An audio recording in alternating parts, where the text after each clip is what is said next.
जीवन के 20 साल हवा की तरह उड़ गए। फिर शुरू हुई नौकरी की खोज। ये नहीं वो, दूर नहीं पास। ऐसा करते करते 2-3 नौकरियां छोड़ते एक तय हुई। थोड़ी स्थिरता की शुरुआत हुई। फिर हाथ आया पहली तनख्वाह का चेक। वह बैंक में जमा हुआ और शुरू हुआ अकाउंट में जमा होने वाले शून्यों का अंतहीन खेल। 2-3 वर्ष और निकल गए। बैंक में थोड़े और शून्य बढ़ गए। उम्र 25 हो गई और फिर विवाह हो गया। जीवन की राम कहानी शुरू हो गई। शुरू के 1-2 साल नर्म, गुलाबी, रसीले, सपनीले गुजरे। हाथों में हाथ डालकर घूमना फिरना, रंग बिरंगे सपने। पर ये दिन जल्दी ही उड़ गए और फिर बच्चे के आने की आहट हुई। वर्ष भर में पालना झूलने लगा। अब सारा ध्यान बच्चे पर केंद्रित हो गया।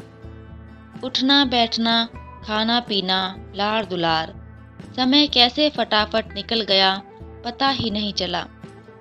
इस बीच कब मेरा हाथ उसके हाथ से निकल गया। बातें करना, घूमना फिरना कब बंद हो गया, दोनों को पता ही न चला। बच्चा बड़ा होता गया, वो बच्चे में व्यस्त होती गई। मैं अपने काम में, घर और गाड़ी की किस्त, बच्चे की जिम्मेदारी, शिक्षा और भविष्य की सुविधा, और साथ ही बैंक में शून्य बढ़ाने की चिंता। उसने भी अपने आप को काम में पूरी तरह झोंक दिया और मैंने भी। इतने में मैं 35 का हो गया। घर, गाड़ी, बैंक में शून्य, परिवार सब है। फिर भी कुछ कमी है, पर वो है क्या समझ नहीं आया। उसकी चिड़चिड़ बढ़ती गई, मैं उदासीन होने लगा। इस बीच दिन बीतते गए, समय गुजरता गया, बच्चा बड़ा होता गया, उसका खुद का संसार तैयार होता गया। कब 10वीं आई और चली गई पता ही नहीं चला। तब तक दोनों ही 40-42 के हो गए। बैंक में शून्य बढ़ता ही गया। एक नितांत एकांत क्षण में वो गुजरे दिन याद आए और मौका देखकर उससे कहा, अरे जरा यहाँ आओ, पास बैठो, चलो हाथ में हाथ डालकर कहीं घूम के आते हैं। उसने अजीब नजरों से मुझे देखा और कहा कि तुम्हें कुछ भी सूझता है। यहाँ ढेर सारा काम पड़ा है, तुम्हें बातों की सूझ रही है। कमर में पल्लू घोंस वो निकल गई। तो फिर आया 45वां साल। आंखों पर चश्मा लग गया, बाल काला रंग छोड़ने लगे, दिमाग में कुछ उलझने शुरू हो गईं। बेटा उधर कॉलेज में था, इधर बैंक में शून्य बढ़ रहे थे। देखते ही देखते उसका कॉलेज खत्म। वह अपने पैरों पे खड़ा हो गया। उसके पंख फूटे और उड़ गया परदेश। उसके बालों का काला रंग भी उड़ने लगा। कभी कभी दिमाग साथ छोड़ने लगा।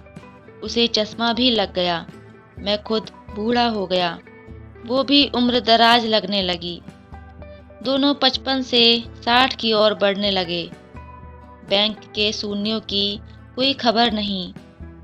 बाहर आने जाने के कार्यक्रम बंद होने लगे। अब तो गोली, दवाइयों के दिन और समय निश्चित होने लगे। बच्चे बड़े होंगे तब हम साथ रहेंगे, सोच कर लिया गया घर अब बोझ लगने लगा। बच्चे कब वापस आएंगे, यही सोचते सोचते बाकी के दिन गुजरने लगे। एक दिन यूं ही सोफे पे बैठा ठंडी हवा का आनंद ले रहा था। वो दिया बाती कर रही थी, तभी फोन की घंटी बजी। लपक के फोन उठाया। दूसरी तरफ बेटा था, जिसने कहा कि उसने शादी कर ली और अब परदेश में ही रहेगा। उसने ये भी कहा कि पिताजी आपके बैंक के शून्यों को किसी वृद्धाश्रम में दे देना और आप भी वहीं रह लेना। कुछ और औपचारिक बातें कहकर बेटे ने फोन रख दिया। मैं पुनः सोफे पर आकर बैठ गया। उसकी भी दिया बाती खत्म होने को आई थी। मैंने उसे आवाज दी, चलो आज फिर हाथों में हाथ लेके बात करते हैं। वो तुरंत बोली, अभी आई। मुझे विश्वास नहीं हुआ। चेहरा खुशी से चमक उठा, आंखें भर आईं, आंखों से आंसू गिरने लगे और गाल भीग गए। अचानक आंखों की चमक फीकी पड़ गई और मैं निस्तेज हो गया, हमेशा के लिए।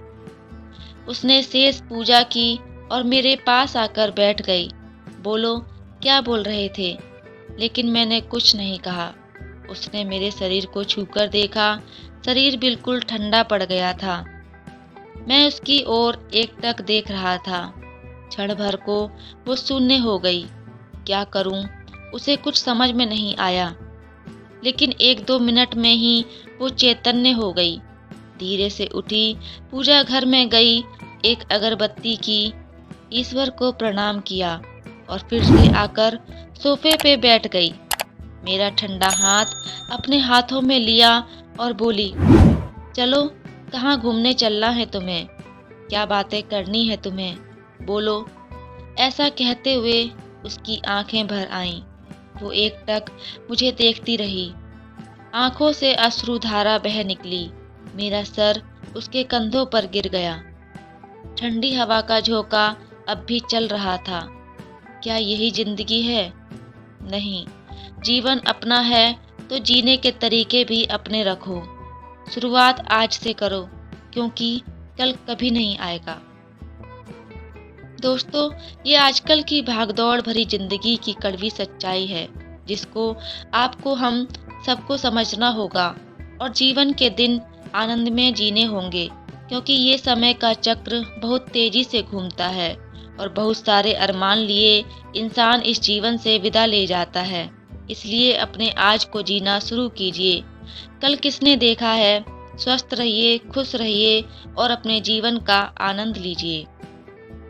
दोस्तों, कहानी कैसी लगी कमेंट में ज़रूर बताइएगा और अगर आप चैनल पर नए हैं तो चैनल को सब्सक्राइब ज़रूर कीजिएगा। आपका एक सब्सक्राइब मेरे लिए मोटिवेशन का काम करता है। तो मिलते हैं अगली एक और ऐसी अच्छी कहानी के साथ। तब तक के लिए आप सभी का धन्यवाद।